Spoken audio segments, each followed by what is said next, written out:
कार्यक्रमात आणतात असं वाटतं? नाही, अनेक प्रकारे ज्याच्या हातात सत्ता आहे आणि जे आम्हाला घाबरतात, अजूनही शिवसेनेची दहशत आहे, भीती आहे. आज सुद्धा मला सांगितलं की दर्गे हटाव मोहीम सुरू केलेली आज या शहरामध्ये. दर्ग्यांवरती बुलडोझर फिरवणार. आजचाच दिवस निवडला, गोंधळ निर्माण व्हावा. आज या शिबिरावरचं लक्ष दुसरीकडे जावं म्हणून दर्ग्यांवरती बुलडोझर टाकायचा किंवा मशिदींवरती बुलडोझर मारायचा, हे कसलं लक्षण आहे? हिंमत असेल तर समोर येऊन लढा, आमची तयारी आहे.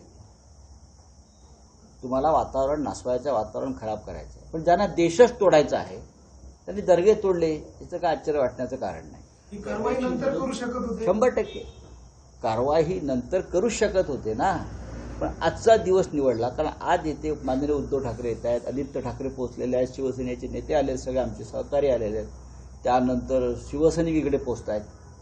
आज महत्त्वाचं इथे एक शिबिर आणि अधिवेशन होत आहे. त्यावेळी आजचा दिवस निवडला म्हणजे तुम्ही जळताय, जळू आहात तुम्ही, आणि तुम्ही डरपोक आहात. तुम्हाला आमच्या अस्तित्वाची भीती वाटते, आमच्या सावलीची भीती वाटते, आमच्या शिवसेनेच्या, लक्षात घ्या. म्हणून तुम्हाला असे उद्योग नसती उठाठेव तुम्ही करताय. त्याच्यामुळे या शिबिरावरती काही परिणाम होणार नाही.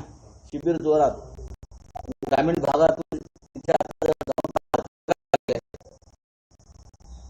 मनोहर गार्डनला तिथे आपलं शिबिर आहे. सकाळीच मला आपल्या कार्यकर्त्यांनी अगदी व्यवस्थित शिबिर सुरू आहे. दर्ग्यावरती तुम्ही बुलडोझर टाका, मशिदीवर टाका, अजून काही करा, आमचे लोक विचलित होणार नाहीत. त्या दर्ग्याच्या कारवाई संबंधी ज्या वेळेला त्यावरती 15 दिवसाची नोटीस देखील बजावण्यात आली होती आणि ती नोटीस जी आहे ती मुदत रात्री संपलीत आणि त्यामुळे ही कारवाई सुरू असं सांगितलं. 15 दिवसापासूनच आजचा मुहूर्त काढला, हे माहिती आहे का तुम्हाला? 15 दिवसापासूनच आजचा मुहूर्त काढलेला आहे. मी तुम्हाला तेच सांगतोय, हे भारतीय जनता पक्षाचे लोक जे असतात या बाबतीमध्ये त्यांचा कोण हात नाही धरू शकणार. हा, ते मुहूर्त आधी काढत बसतात, कधी कुठे दंगल घडवायचे, कधी कुठे काय करायचे, कधी कोणावरती कारवाई करायचे, त्याचेच मुहूर्त काढून पंचांग गुन्ह्याचे लोक बसलेले असतात. साहेब, याच दरम्यान ज्या वेळेला पोलीस त्या ठिकाणी होते, जमाव मोठ्या प्रमाणात जमला होता, पोलिसांवर दगडफेक झाली, अनेक वाहनांचं देखील नुकसान झालेलं आहे. एकूणच ही सगळी कारवाई जी आहे ती रात्रीच्या वेळेपासून सुरू करण्यात आली आणि मोठा गदारोळ त्यावेळेला झाला.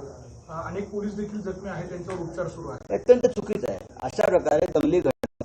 याला आम्ही बघा, जे बेकायदेशीर आहे त्याच्यावरती कारवाई व्हायला पाहिजे. पण आमचा प्रश्न आहे तो मुहूर्तावर. या शहरामध्ये एक महत्त्वाचा राजकीय कार्यक्रम होतोय आणि तो हिंदुत्वाच्या संदर्भात होतो.